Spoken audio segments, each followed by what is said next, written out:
Hello and welcome to 5 and 5. Today we have Surekha Ragavan with us today. She is the Asia editor at PRWeek and PR and Experiential Marketing Editor at Campaign Asia. Thank you for joining us, Surekha. Thank you so much for having me. So we are going to spin the spinning wheel of categories to determine which topic we're going to talk about today. Let me just share my screen with you. Can you see that?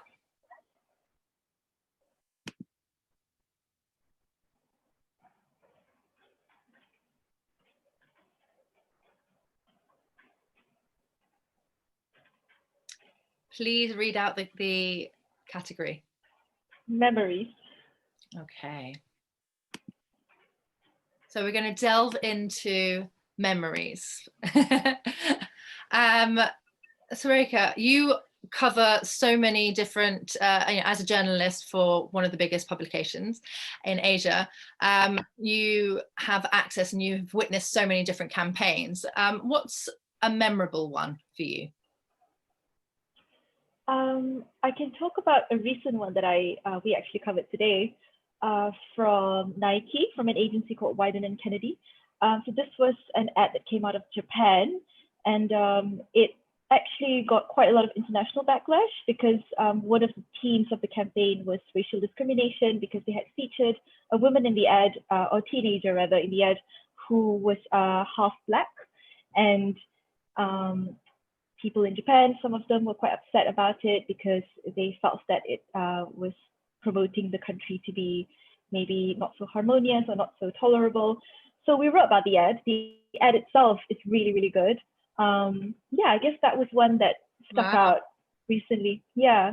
Okay. You should check it out if you haven't seen it yet. It's a 2-minute film. Yeah. I'll have a look for sure. And I'm curious actually, because I know you cover experiential marketing as well. Are there any sort of experiential campaigns that really stick out as being memorable for you? Well, not this year, for obvious reasons. From the years before, so I can't remember what the brand was now, but it was from an agency in China. I think it was Auditoire, and they did a campaign around a car launch, and it was like an SUV, and they had these sort of 3D walls. People come in and experience the like a jungle experience. People would come in and take photos, and it all just looked visually very exciting, very immersive, and that stuck out for sure. That was it looked really cool. I really felt like I wanted to be there. Oh, okay, very cool. Surekha, what is the best advice you've ever been given? Ooh, I guess so. I'm someone who's generally quite passionate about a lot of social justice issues, and one thing this person told me, one of my friends, was, because I'm constantly like trying to channel my anger towards something, some cause, or trying to make something better. And she told me, it's not about focus on the system, focus on the cause, and not on the person. And so sometimes when I meet someone who doesn't necessarily agree or doesn't have the same viewpoints, or sometimes is a little bit problematic, I tend to be better now at looking at the bigger picture and thinking about actually what is it about the system that makes this person feel this way, or makes this person think that maybe LGBT people are less equal, or whatever it is. And that's really helped in how I'm looking at some of these issues.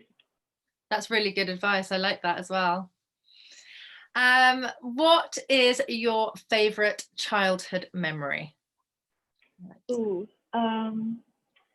one of them has to be going to my grandma. So I'm Malaysian, so in I guess our version of like summer holidays, we would go back to my grandma's hometown of Ipoh, which is a northern state in Malaysia, and she would sit on the floor and make these snacks called muruku using a mold. You'd have to sort of draw out circles using a mold, circles of dough, and then you would deep fry them. And I would sit on the floor with her and help her with that. And yeah, that was very special. Oh, I love that. And Yeah. that's the thing with memories, is that they have such so many layers, you know, like you describing that, and I'm thinking of the smell of the food and the actions of doing it, and you know, the whole environment. You're right there. And oh, that's lovely. What is a memory that you wish you could create? If is there something on your sort of bucket list of something that you are looking to tick off, you know, a memory that you want to have? Ooh, wow, this is probably like really left wing, but sorry, left field, not left wing. Is left field. I love to bake, so like sometimes I think about opening a bakery. The other thing would be obviously travel. I have lots of countries on my bucket list, and it seems like quite a faraway dream right now. At the moment, yeah. But the first place I would go to Berlin. So my sister lives there, and I was meant to attend her wedding this year, but it got cancelled. So that would be a first. I would go and visit her, I think. Oh, that would be the first place I would go. Yeah. Well, that's no doubt going to happen. It's just going to be a little bit later. Yeah. Okay. Last question. What are the 3 things that you would tell your younger self?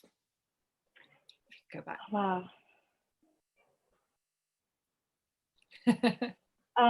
So the first would be, sometimes it's better to work smarter rather than harder. The second would be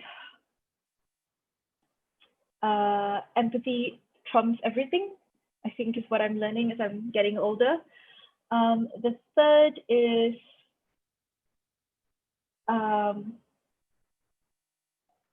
fight the battles that are really important to you, because I grew up in quite a conservative sort of household. I have quite conservative parents, and sometimes, you know, we don't always see eye to eye, but you know, I couldn't have had the things that I have now without, yeah, you know, fighting some of these battles. And yeah, choosing your battles is very wise advice. Yeah.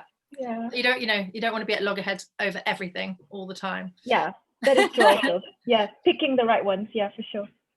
Oh, well, thank you so much. It's been such a pleasure talking to you. Thank you so much, Natasha. And yeah, this has been 5 and 5.